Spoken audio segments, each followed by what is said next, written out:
انسان کے جسم کو مٹی سے پیدا کیا اور انسانی جسم کی جتنی بھی ضروریات ہیں وہ بھی مٹی سے پیدا کی. غذا ہے، پانی ہے، اسی طرح جو چیز بھی انسانی جسم کو چاہیے ہوتی ہے وہ اللہ تعالیٰ نے وہ مٹی سے پیدا کی ہے. لیکن روح کو اللہ تعالیٰ نے اپنی طرف سے نازل کیا تھا، روح کو اپنی طرف سے آسمان سے نازل کیا تھا، اور اس کی غذا بھی اللہ تعالیٰ نے آسمان سے نازل کی ہے، اور وہ قرآن ہے.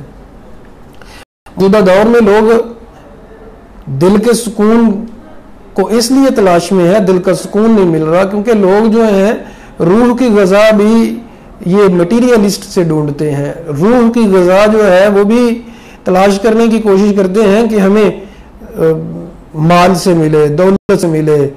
اسی طرح عجیب عجیب لوگوں کے خیالات ہیں، عجیب عجیب لوگوں کی باتیں ہیں. تو عزیز سامعین، جب تک روح کی غذا قرآن سے پوری نہیں کریں گے، روح کو کبھی بھی غذا نہیں مل سکتی، روح کو کبھی سکون نہیں مل سکتا. اگر دل کا سکون چاہتے ہیں تو قرآن کی طرف آئیں.